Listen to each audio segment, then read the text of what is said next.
علماء تله د دې امت نه د معمولی خبره نه، یعنی تاریخ راوالی تپوس دې وکړئ. ځه د دې امت تاریخ راوالی تپوس وکړئ د دې تاریخ نه چې د دې امت ته علم د الله په توفیق سره چا حفاظت کړی دی چې جواب یې درکړي.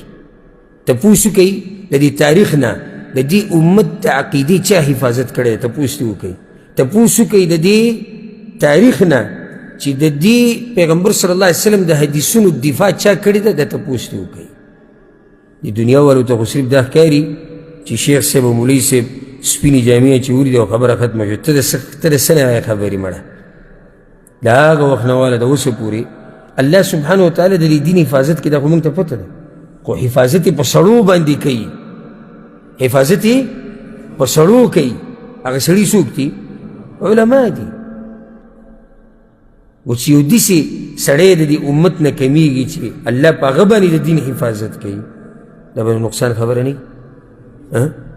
دا به د غم او د خفګان خبره نه.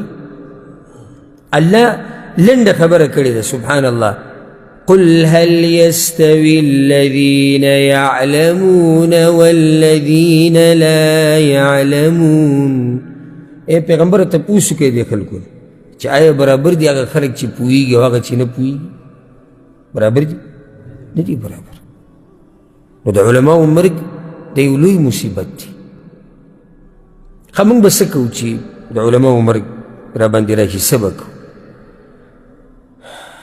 دلته یو څو خبرې د علماو د مرګ نه مختصر، ځکه چې وخت لږ پاتې ده. اولنۍ خبره هغه ده، زموږ دپاره ده اولنۍ خبره چې د دې علماو قدر او احترام وکړئ.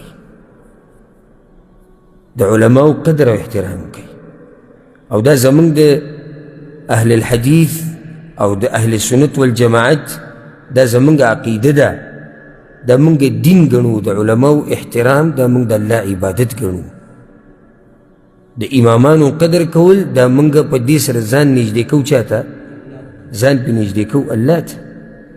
او پیغمبر صلی الله علیه وسلم وایي هغه سړی زما په امت کې نه دی چې زموږ د عالم حق نه پیژني. دا حدیث امام احمد بن حنبل رحمه الله راوړی. نو دا کم علما چې د سره دي د دوی قدر وکړي. او د دې انسانانو ډېر عجیبه طبیعت وي، یعنې چې یو سړی ورسره قدر یې نه وي، او چې کله لاړ شي بس بیا هر یو جاړي او چې وایي او چې داسې.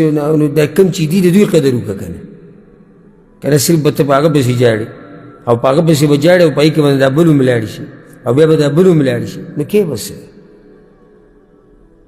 د دې علماو قدر او احترام وکړئ.